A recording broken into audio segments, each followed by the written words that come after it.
Ngopi dulu Sohib.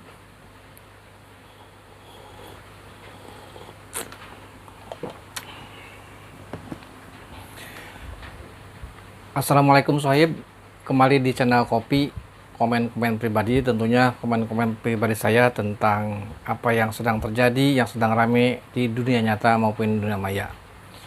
Baik itu saya ingin mengomentari sesuatu hal, atau pejabat publik, atau public figure, siapapun itu. Tapi kali ini saya tidak akan mengomentari seseorang atau siapapun. Kali ini saya hanya ingin mengungkapkan keresahan pribadi saya sebagai warga negara bangsa ini, sebagai orang tua dari anak-anak saya, dan mengkhawatirkan tentang degradasi moral yang sedang terjadi di negara kita. Apa sebab? Banyak kejadian sekarang yang profesi yang harusnya mulia, seperti guru ngaji, guru yang di pendidikan formal seperti guru sekolah, atau informal seperti di pesantren, banyak melakukan hal-hal yang tidak terpuji, bahkan bisa dikatakan biadab. Saya ingin membahasnya itu sebagai keresahan sebagai warga negara Indonesia dan sebagai orang tua dari anak-anak saya. Tapi sebelumnya seperti biasa, tolong di subscribe dulu, di like and comment, dan nyalakan loncengnya.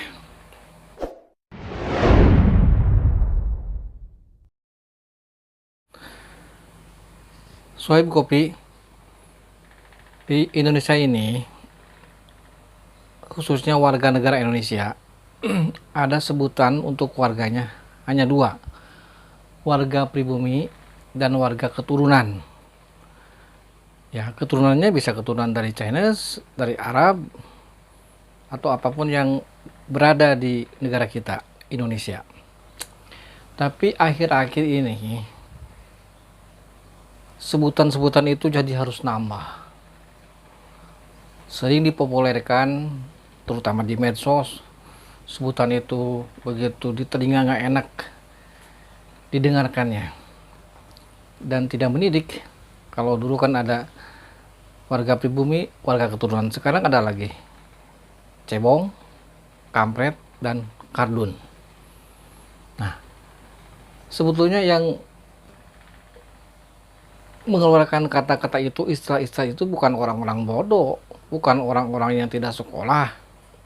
Itu orang-orang yang intelektualnya mungkin gelarnya S1, S2, S3. Mereka seolah-olah membiarkan, bahkan dia sendiri mengatakannya. Jadi itulah keresahan pribadi saya, khususnya buat generasi, terutama anak-anak saya. Mau sampai kapan?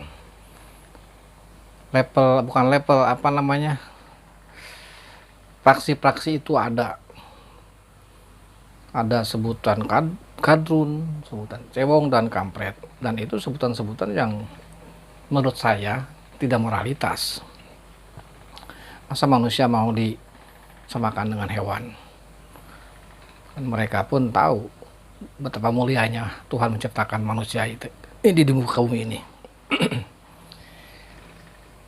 Jadi saya mengkhawatirkan generasi saat ini, generasi yang akan datang, mau bagaimana kalau dibiarkan begini terus, untuk pemangku-pemangku yang di atas, yang tahu betul tentang budaya, seni, agama. Jangan sampai membiarkannya. Harus berusaha itu dikikis, dikembalikan lagi ke zaman-zaman waktu saya masih kecil, kayaknya enak. Dan waktu kecil saya sekolah dulu itu ada pelajaran moral, namanya PMP, Pendidikan Moral Pancasila. Mungkin yang tahu atau seumuran dengan saya, tahun-tahun sekitar tahun-tahun 90 ke bawah, itu ada. Itu dari SMP itu ada PMP, Pendidikan Moral Pancasila. Walaupun hasilnya apakah benar terasa atau tidak, tapi minimal di sekolah itu ada pembelajaran itu.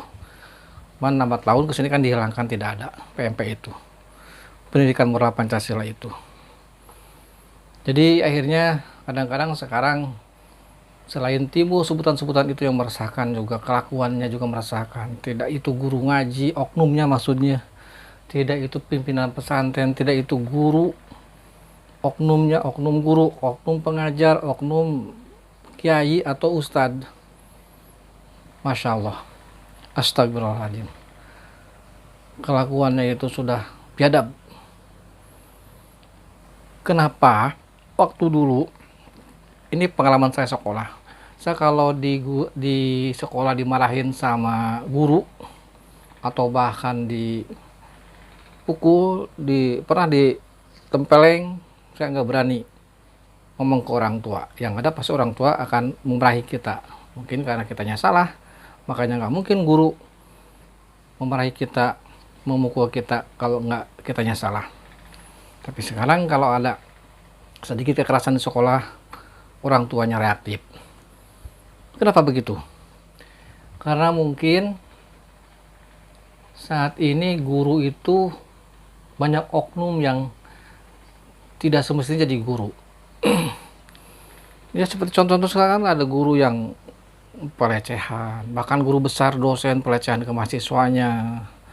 Ada guru SD, guru SMP, guru SD melecehkan anak di bawah umur. Aduh, tragis sekali itu. Anak SMP juga sama dilecehkan, bahkan perkumpulan bola voli pun jadi pelecehan pelatihnya, pengurusnya. Dosen pun begitu sama mahasiswanya. Itu yang terungkap baru yang di sana, diberitakan di TV itu ya, saya nggak usah sebutkan. Pasti ada lagi kampus-kampus yang mungkin sama dengan kejadian yang di Riau itu. Nah, jadi kenapa sekarang reaksinya kalau ada kekerasan, bukan kekerasan, ada teguran dari guru, seguru sedikit keras sama murid, orang tuanya reaktif, karena itu bakal banyak oknum-oknum guru pun yang nggak benar, oknum-oknum ustadz pun yang nggak benar. Akhirnya apa? Terkikislah moral-moral, kemuliaan seorang guru, kemuliaan seorang ustadz, pimpinan pesantren yang harusnya dibanggakan, jadi panutan, dirusak dengan oknum-oknum itu. Jadi sangat wajar kalau sekarang ya orang tua juga reaktif kalau anaknya mendapat kekerasan atau teguran yang sifatnya verbal, bulian verbal, pasti reaksi. Karena apa ya? Karena kemuliaan guru itu dicoreng oleh oknum-oknum guru sendiri itu, oknum-oknum pengajar itu. Nah, mungkin dari saya sebagai orang tua merasa resah dengan keadaan saat ini. Apakah nggak ada pemerintah dengan berbagai macam para pembantunya pinter-pinter yang sekolahnya bergelar S3 dokter sampai profesor dari lulusan luar negeri, apa nggak ada formulasi yang bisa menekan kejahatan-kejahatan yang seperti itu, menumbuhkan lagi moralitas bangsa ini. Dulu Indonesia terkenal ramah warganya, ramah tamah pada orang-orang asing yang datang ke kita. Sekarang pun sama, Indonesia itu ramah kalau ketemu. Tapi kalau di dunia maya atau di medsos, jangan harap. Kalau sudah keluar kata-kata yang kotor, binatang pun dikeluarkan kata-kata binatang pun. Nah, dan itu jadi bukan sarapan, makanan harian di medsos. Nah, sekarang kan anak-anak generasi muda sangat bukan familiar, sangat erat sekali tiap seharian itu dengan gadgetnya, dan dengan mudah mendapatkan informasi-informasi itu. Kalau mending informasinya yang positif, kalau negatif. Dan satu contoh pun, kalau bikin channel, kalau kontennya itu positif, tapi nggak semua ya, itu jarang ada respon yang positif, jarang ada respon yang bagus. Tapi kalau kita sudah kasih judul yang kontradiktif, apalagi isinya yang kontradiktif dengan keseharian, dengan kebiasaan kehidupan pada lingkungan kita, itu akan sangat reaktif dan viewernya akan banyak. Jadi kadang-kadang contoh pun dicontohkan dengan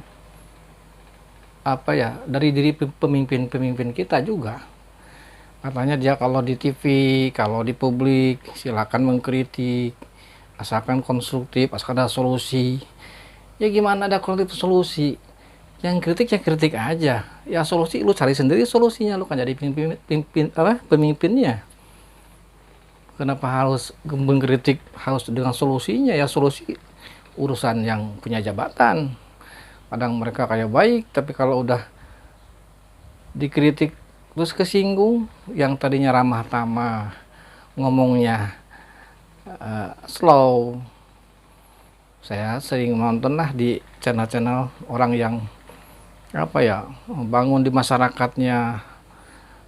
Nah, tapi kalau udah ada yang nanya sedikit menyinggung, tensinya akan naik. Yang tadinya asa slow kayak ramah tamah akan naik.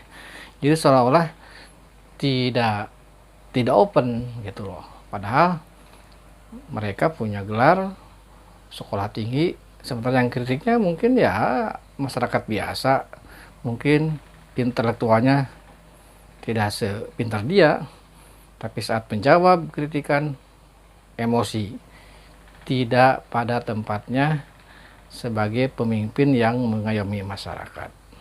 Sohib Kopi, jadi saya sangat merasa khawatir dengan generasi yang akan datang, terutama anak-anak saya menghadapi kacaunya terutama akhlak di negara kita ini. Ya kita ngomong negara kita aja ya, yang dulu semasa kecil saya sama yang lebih dewasa, sama yang berbeda, lebih menghargai.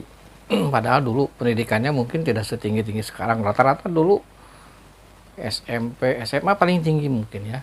Tapi ya itu rata-rata, yang lebih ke arah sekolahnya tinggi ya banyak, cuman rata-rata. Kalau sekarang kan rata-rata orang sudah mengenyam perguruan tinggi, pada pinter, pada ngerti. Yang tidak sekolah pun bisa baca-baca pengetahuan di gadget lewat Google, orang paham. Tapi makin paham, makin pinter, orang makin kurang memahami, kurang mengerti. Sedikit ada perbedaan, keluar bahasa-bahasa yang tidak mengenakan. Jadi kita kan katanya Bhinneka Tunggal Ika, berbeda-beda. Tapi sekarang kalau berbedaan, terus kita bikin channel berbeda, siap-siaplah untuk dibully secara verbal, dimaki, bahasa binatang keluar. Nah, itulah sekarang yang terjadi di negara kita. Ya mungkin di negara orang lain juga begitu, tapi saya nggak ngomong negara lain, negara kita. Jadi cobalah pemerintah jangan hanya mengurusin ekonomi, seni budaya, itu juga penting, lebih penting juga itu. Cuman ya masalah moral juga lebih penting juga. Ekonomi lebih penting, pendidikan lebih penting, moral pun lebih penting. Buat apa pendidikan tinggi, ekonominya sejahtera kalau moralnya tidak ada, dan akan rusak suatu negara kalau moralnya juga bejat. Nah, jadi tolonglah ke pemangku pemerintah yang punya kebijakan, yang dipercaya mengopeni negara ini, diperhatikanlah hal-hal yang bersangkut paut dengan moral ini. Tolong, saya khawatir generasi yang akan datang bagaimana. Sekarang terbukaan informasi sudah meluas di tangan, dengan satu pencetan jari aja udah keluar. Jadi bagaimana nih antisipasinya untuk meredak budaya-budaya yang tidak baik dari luar negeri. Bahkan sekarang kadang-kadang dulu budaya luar negeri mau negatif, bahkan dari kita juga sekarang banyak hal yang negatif juga. Jadi jangan menyalahkan ke budaya orang lain, tergantung pada diri kita sendiri. Jadi lewat channel ini saya hanya mengungkapkan keresahan sebagai orang tua. Bagaimana nih bapak-bapak yang sedang diberi kepercayaan amanat oleh Allah untuk membangun negeri ini, tidak hanya membangun fisik, tapi cobalah ditekankan lagi moral dan adab sebagai suatu bangsa, minimal kembali lagi seperti dulu lagi. Dan mungkin itu sajalah keresahan saya sebagai orang tua. Mungkin lewat channel ini ya apakah ada yang nonton apa tidak saya juga nggak tahu. Ya, minimal mungkin ada yang mau ngerespon terutama dari hal yang punya kapasitas untuk itu. Siapa tahu omongan masyarakat kecil ini, masyarakat yang tidak tahu solusinya itu bisa didengar oleh pemangku jabatan di negeri ini, dan mudah-mudahan diperhatikan ya. Gitu aja Sohib Kopi untuk channel kali ini. Assalamualaikum warahmatullahi wabarakatuh.